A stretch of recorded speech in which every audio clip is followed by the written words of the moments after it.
तो पहला जो टॉपिक है भारतीय संविधान का निर्माण, इस पर हम स्टार्ट करेंगे चर्चा। भारतीय संविधान ये टॉपिक है, इसमें निर्माण पहला टॉपिक आता है।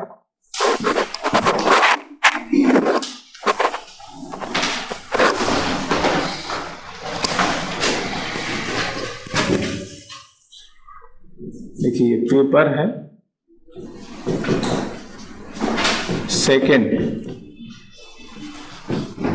और पार्ट ए है, सेकेंड पेपर का पार्ट ए, और इसकी यूनिट है फर्स्ट यूनिट जो है वो पूरी तरीके से प्री मेन दोनों में कॉमन है।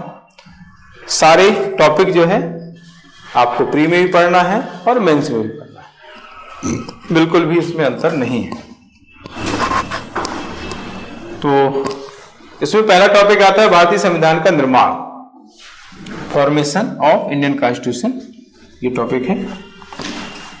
मीडियम तो सभी का तो हिंदी है ना।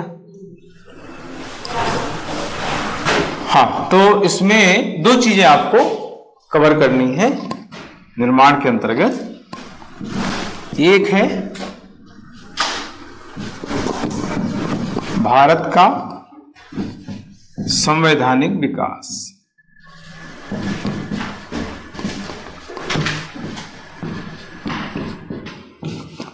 भारत का संवैधानिक विकास, इसमें जो है खास तौर से 3 अधिनियम इंपॉर्टेंट हैं।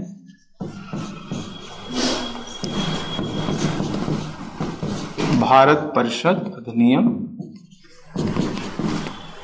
1909 या इसी को कहते हैं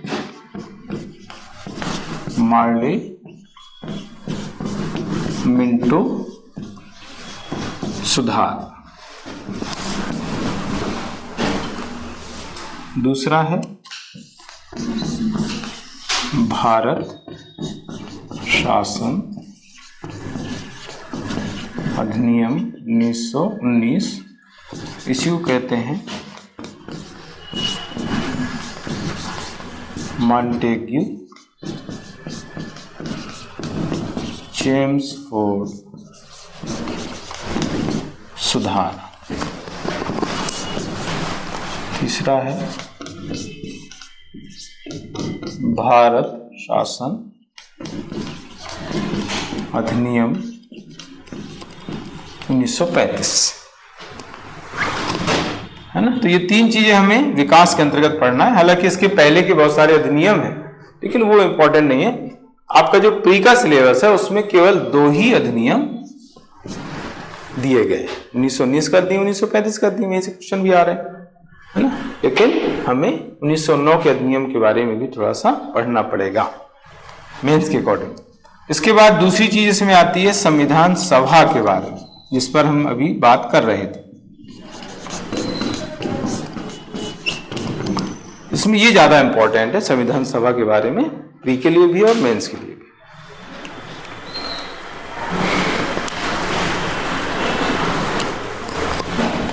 संविधान सभा से बहुत सारे क्वेश्चंस आपके एग्जाम में पूछे जा रहे हैं।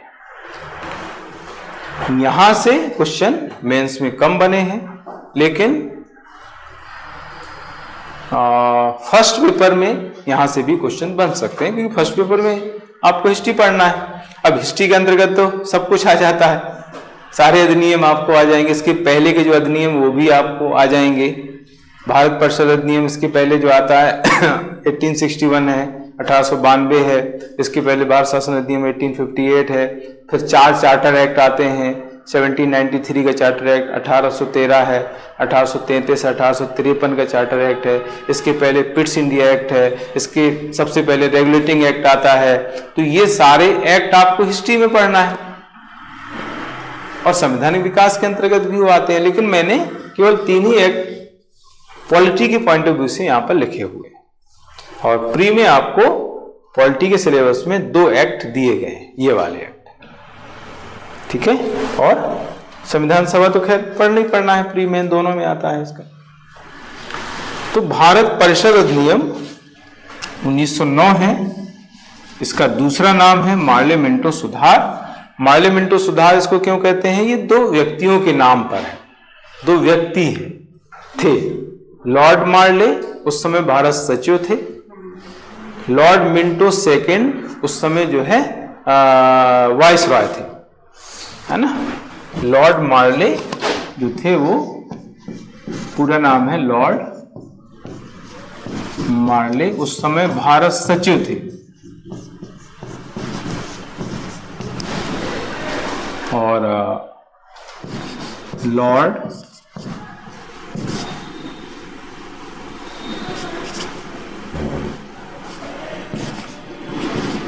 मिंटो सेकेंड ये उस समय भारत के वाइसरॉय थे।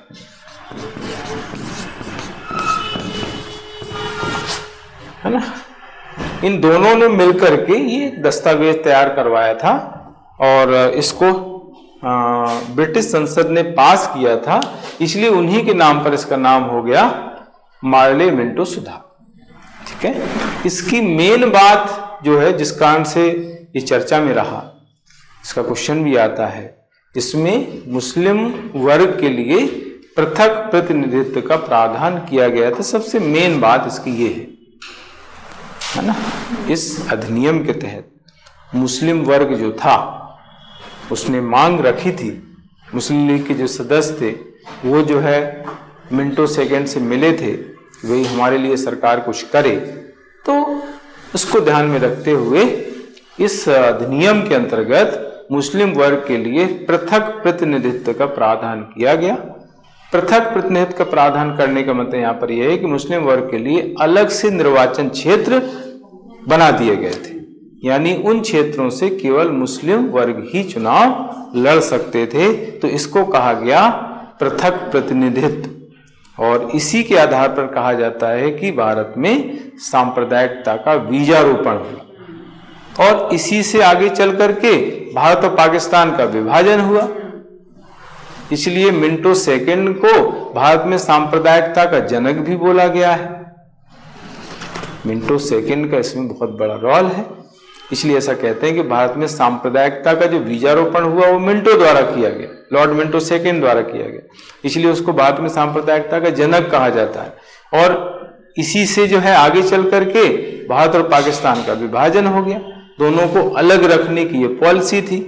इसको हम कहते हैं डिवाइड एंड रूल, फूट डालो और शासन करो, फूट डालो शासन करो की जो नीति थी अंग्रेजों की, उसी का एक पार्ट था, उसी का एक हिस्सा था ये अधिनियम, जिसमें मुस्लिम वर्ग को अलग क्षेत्र बना दिए गए थे और उन क्षेत्रों से केवल मुस्लिम वर्ग ही चुनाव लड़ सकता था, जीत सकता था।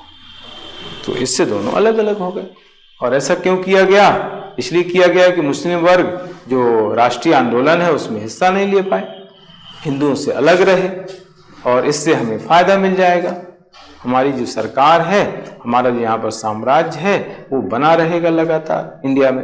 ठीक है। तो ये इसकी मेन खास बात थी। इसी एक्ट के तहत एक दो चीजें और हैं, जैसे इसके तहत जो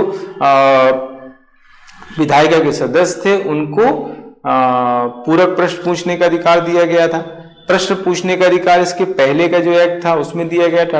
1892 का जो एक्ट था उसमें सबसे पहले प्रश्न पूछने का अधिकार दिया गया, इसमें पूरक प्रश्न पूछने का अधिकार दिया गया, और सार्वजनिक जो मामले उनमें बहस करने, डिस्कशन करने का अधिकार विधायिका के सदस्यों को दिया गया। जैसे अभी बहस होती है ना, अभी बहस चलती है ना, हालांकि बहस अनावश्यक ज्यादा चलती है, काम की कम चलती है, तो वो बहस जो आज होती है संसद में, वो बहस कब से स्टार्ट हुई? इस अधिनियम के तहत स्टार्ट हुई।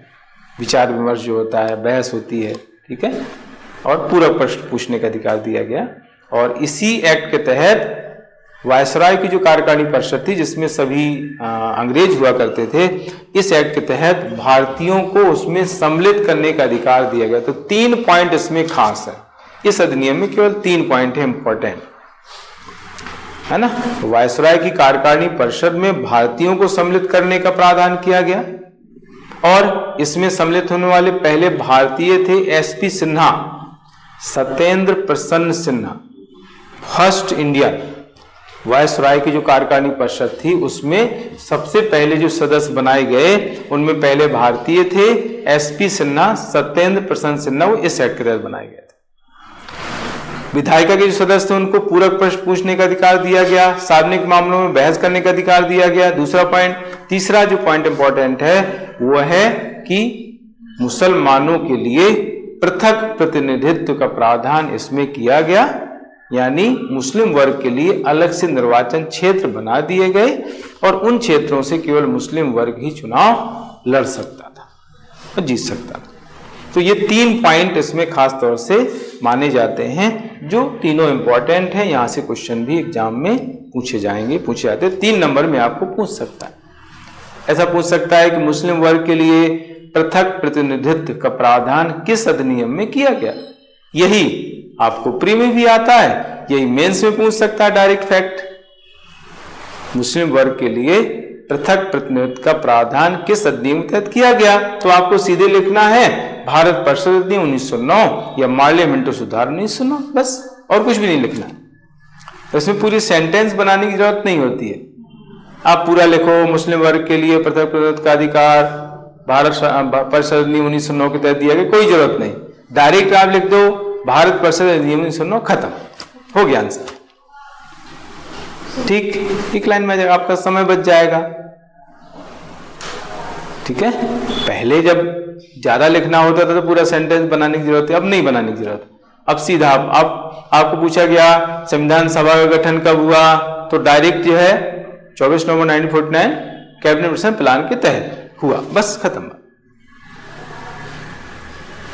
ठीक है, आगे बात समझ में। तो पहला अधिनियम मैंने बताया है आप लोगों को। अब तो कुछ समय हो गया है, तो कल हम आगे ये जो 2 अधिनियम हैं इन पर चर्चा करेंगे, क्योंकि प्री में भी है, मेंस में भी हैं, और फिर सबसे इंपॉर्टेंट इसमें है संविधान सभा, उस पर हम आगे चर्चा करेंगे।